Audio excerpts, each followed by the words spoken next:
Assalamualaikum warahmatullahi wabarakatuh. Terima kasih. Kita ketemu lagi dengan channel kisah kita. Pada kesempatan kali ini, kisah kita akan menceritakan sebuah kisah misteri, sebuah pengalaman yang pernah disampaikan oleh seorang supir dari perpustakaan keliling yang ada di daerah Kabupaten Kendal. Mari kita simak kisahnya.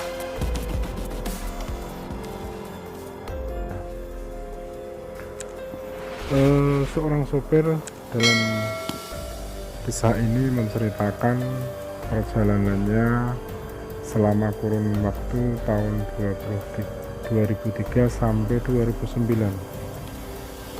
Dia baru kali pertama menemukan suatu fenomena mistis yang sangat mencekam dan mendebarkan. Betapa tidak, dia mendirikan mobil minibus yang biasa dia gunakan untuk berkeliling dengan buku-buku perpustakaannya ini. Dari pandangan pengemudi secara visual tampak terlihat di ruangan dalam mobil perpustakaan keliling yang biasanya berisi rak dan ribuan buku, tiba-tiba berubah.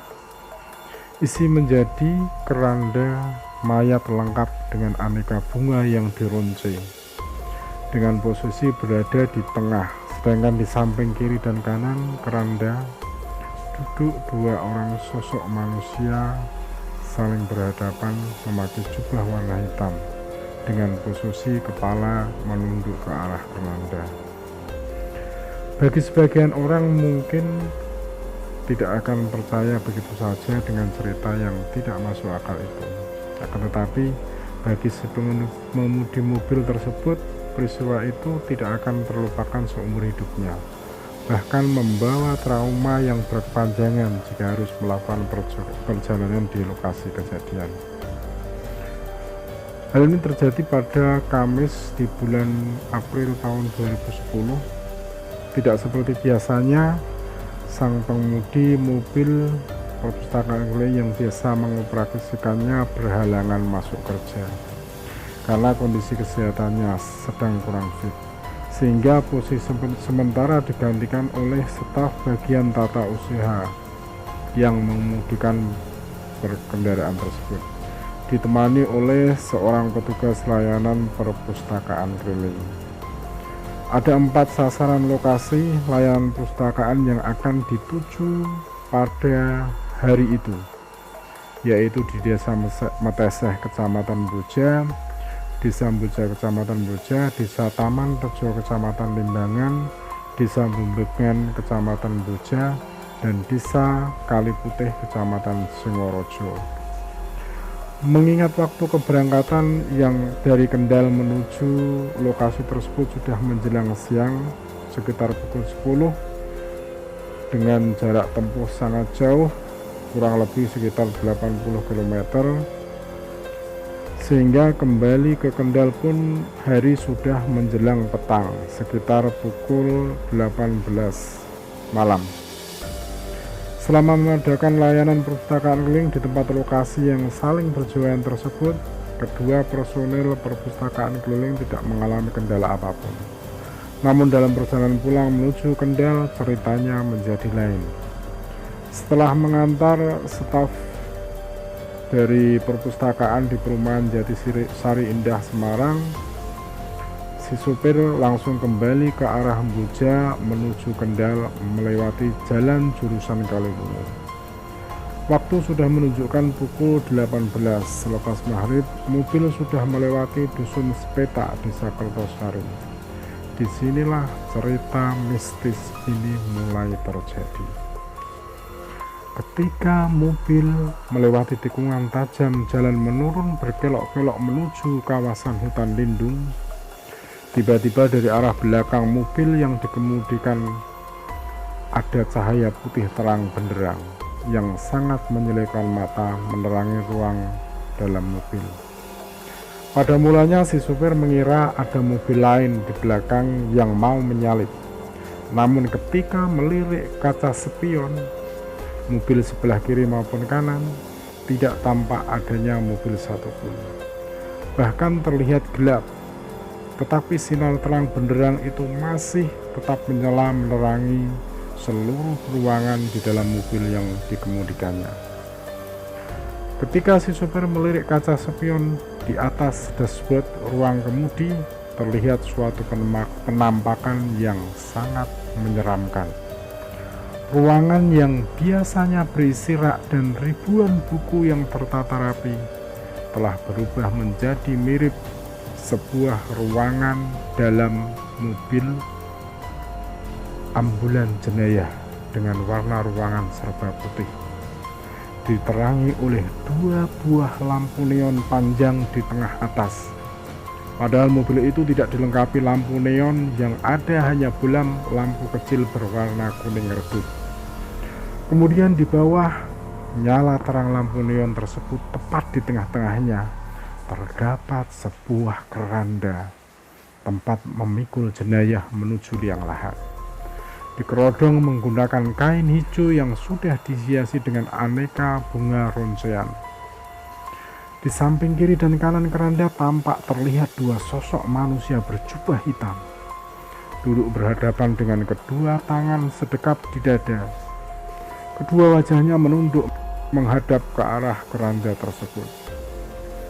Penampakan yang sangat menyeramkan tersebut sontak membuat jantung si sopir serasa berhenti berdetak. Keringat dingin mengalir deras di wajahnya. Tangan bergetar hebat dengan detak jantung semakin keras.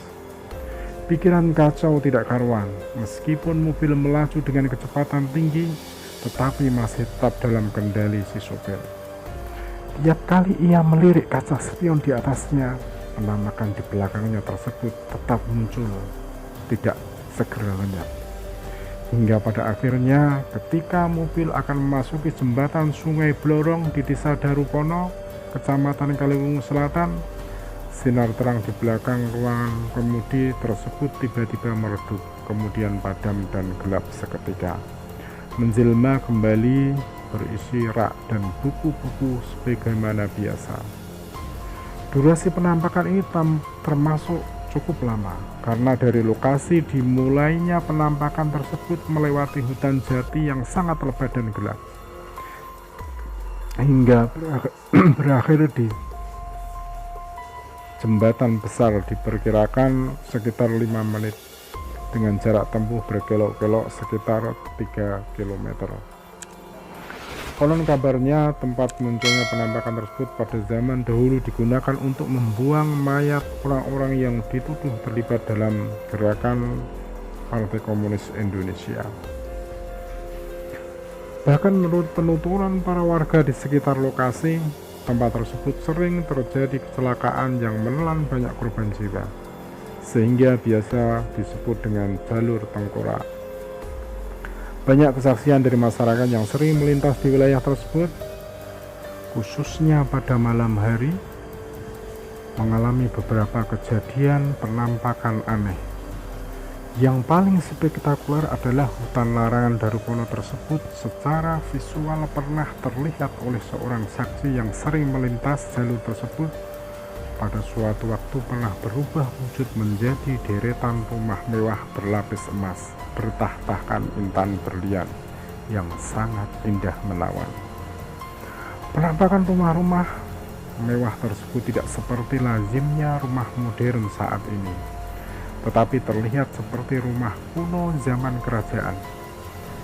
Ada yang berbentuk joglo dan limasan, namun terlihat sepi, tidak ada satu orang pun yang tampak lalu lalang di sekitar rumah tersebut. Penampakan saat itu terlihat seperti suasana pagi hari sekitar pukul 5.30. Padahal saat itu waktu menunjukkan sekitar pukul 18 malam. Selain dianggap horor, sepanjang jalur hutan larangan Darupono hingga memasuki wilayah Desa Magelung dulunya juga rawan kejahatan, khususnya di tengah malam. Sering terjadi perampasan sepeda motor yang dilakukan oleh sekelompok penjahat. Namun demikian bukan berarti setiap orang pengguna jalan di malam hari selalu mengalaminya. Hanya orang-orang tertentu saja yang kebetulan mendapat pengalaman tersebut. Selain itu, kejadian lain yang sering dilihat selama perjalanan operasional perpustakaan keliling pada umumnya adalah kasus kecelakaan di sepanjang jalan yang dilewati. Sebenarnya sepanjang jalur hutan lindung tersebut pada siang hari suasananya sangat teduh, nyaman dan sejuk. Sangat cocok untuk tempat beristirahat dan melepaskan kepenatan selepas melakukan perjalanan jauh. Dan kondisi sekarang juga sudah mulai ramai lalu lalang berbagai kendaraan umum, sehingga dipandang lebih aman dibanding dulu ketika jalan masih sepi. Kisah misteri ini ditulis oleh salah seorang pemerhati sejarah dan kurator benda seni, Bapak Indrianto, sarjana sosial, dalam akun Indrianto Kendal, disarikan dalam grup Facebook Kendal tempo dulu. Demikian tadi kisah misteri tentang hutan larangan Darupono, Kendal, Jawa Tengah, salah satu cagar budaya yang masih dilindungi sampai sekarang dan tempatnya masih sangat alami. Mudah-mudahan ada manfaatnya. Terima kasih. Assalamualaikum warahmatullahi wabarakatuh.